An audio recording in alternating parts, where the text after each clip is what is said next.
ચોટીલામાં પણ વરસાદ જોવા મળી રહ્યો છે। જી હા, ચોટીલામાં આબ ફાટ્યું છે અને મુસળધાર વરસાદ થયો છે। લગભગ 18 ઇંચ વરસાદથી ચોટીલા જળબંબાકાર થઈ ગયું, જેમાં અનેક વિસ્તારો પાણીમાં ગરકાવ થઈ ગયા છે।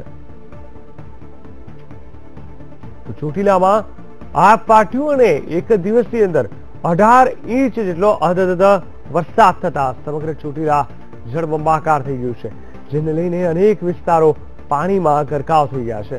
લગભગ કહી શકાય કે સમગ્ર ગુજરાતમાં આ પ્રકારનો વરસાદ જોવા મળી રહ્યો છે।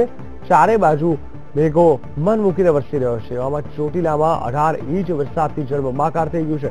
હાલ વિરેન નાંગરેચા અમારી સાથે જોડાયા છે। વિરેન, જણાવશો ચોટીલામાં એક જ દિવસમાં 18 ઇંચ વરસાદ થયો છે અને શું છે હાલની ત્યાંની સ્થિતિ?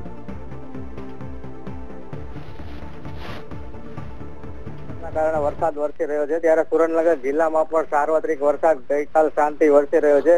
તેમાં ખાસ કરીને વાત કરીએ તો ચોટીલામાં સવાર સુધી 18 ઇંચ જેટલો વરસાદ વરસ્યો છે। આ સિવાય વઢવાણમાં 4 ઇંચ, ધાંગધ્રામાં 3 ઇંચ, સાયલામાં 3 ઇંચ, થાનમાં 3 ઇંચ અને મૂળીમાં 6 ઇંચ જેટલો વરસાદ નોંધાયો છે। હાલ પણ વરસાદ વરસવાનું શરૂ છે, તેમજ સુરેન્દ્રનગરમાં સાર્વત્રિક વરસાદથી ખેડૂતો સહિત પ્રજાજનો ખુશખુશાલ નજરે પડી રહ્યા છે। જી જીગર, બિલકુલ, સમગ્ર માહિતી આપવા માટે ધન્યવાદ। તો ચોટીલામાં આબ ફાટતા 18 ઇંચ જેટલો વરસાદ થતા સમગ્ર ચોટીલા જળબંબાકાર થઈ ગયું છે।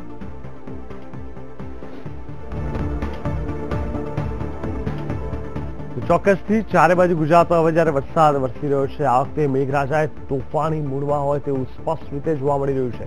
વાત કરવામાં આવે ચોટીલાની તો 18 ઇંચ વરસાદ ખાબકતા ત્યાં સમગ્ર વિસ્તાર પાણી થઈ ગયો છે। ન માત્ર ચોટીલા પરંતુ ગુજરાતના ઘણા એવા શહેરો, જિલ્લાઓ છે કે જ્યાં છેલ્લા 24 કલાકમાં મુશળધાર વરસાદ થયો છે।